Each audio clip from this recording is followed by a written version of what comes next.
Hey guys, what's up? I know it's been way too long, like 5 months. I really apologize for the absence. First of all, I'll just explain why I've been gone because I feel like I need to explain myself anyways. I've been blowing it.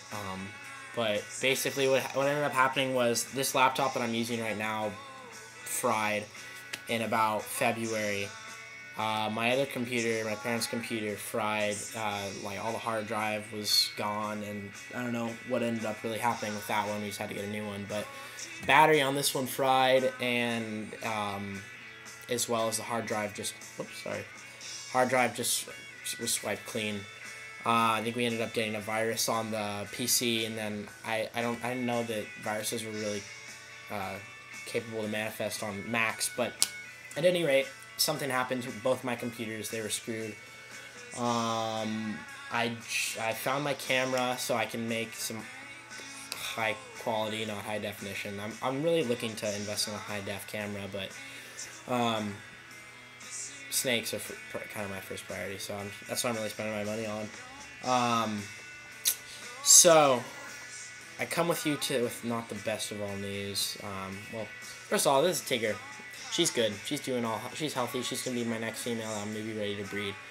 But I was breeding my albino female with my spider male, and I had them paired for a couple of months. I wasn't really noticing anything. Then the last couple months, I wasn't really so receptive to the whole breeding scheme. So I took her out. She was kind of acting weird, and I don't know exactly what was going on in her head, but she ended up getting a respiratory infection from the breeding because I lowered the temps, and it was her first time breeding, and I mean, she was at the weight to breed. She was at 1350, so 1,350 grams. So I mean, she could have been completely fine. But I noticed she was losing a lot of weight at a really rapid rate, so I took her to the vet, and we got some antibiotics for the RI. She was not capable of breeding because she had lost at least 250 grams, so I wasn't really prepared to go anywhere with that. So that was scary. Then over the months she just wasn't getting better.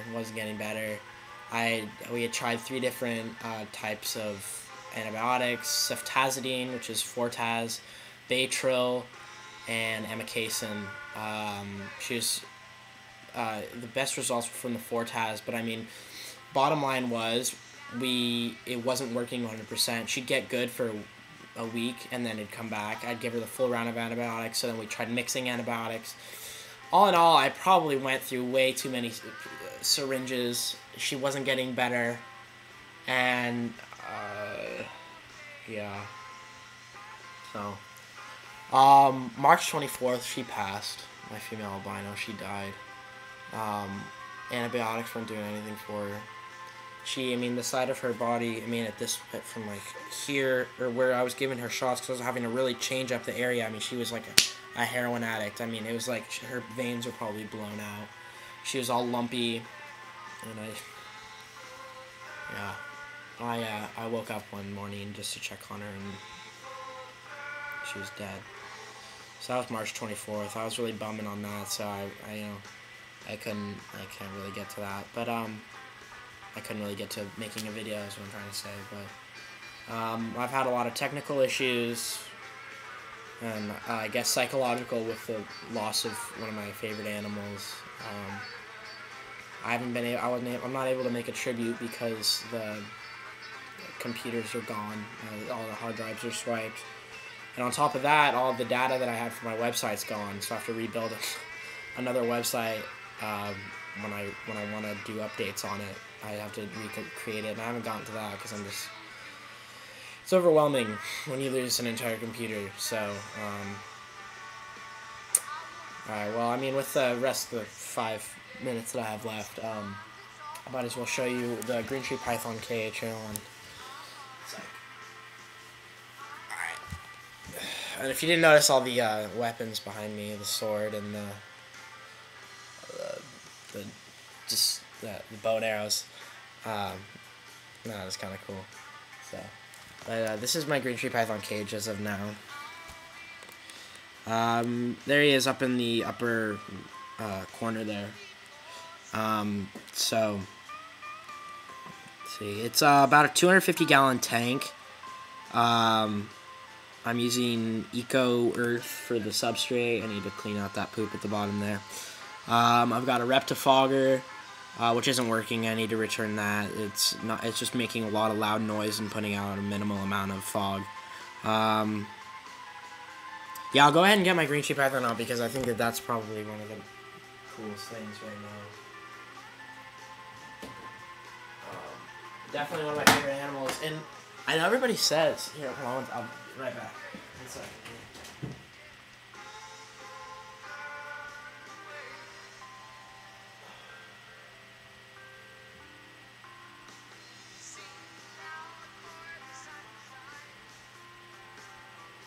Yeah, everybody tells me that these are real, not so tame of animals, and this thing is just a sweetie. It has bitten me once. I think it's the sarong. I don't know. You can't really get too great of an image, like a view of this one's color, but I mean it is a phenomenally colored animal. I've also had no health issues with this one. Eats every week.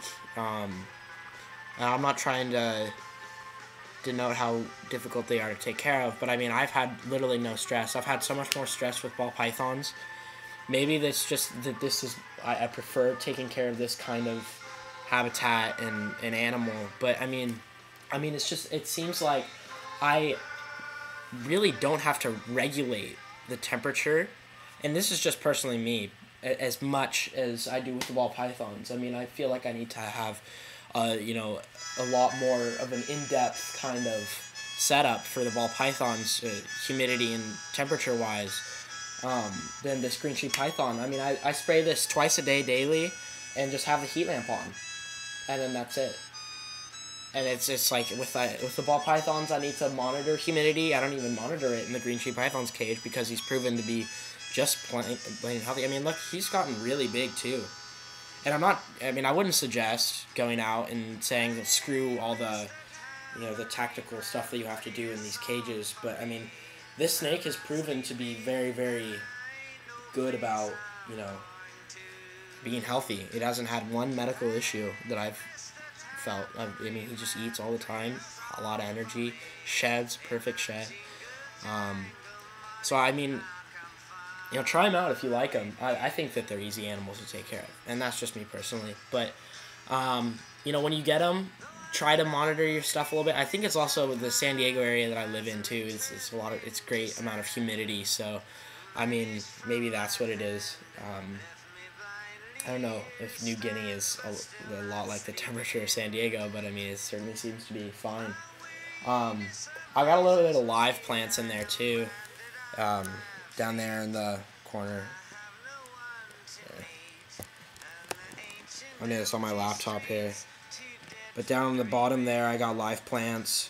And then on that side over there, I've got fake plants. But then I basically just set up a bunch of bamboo.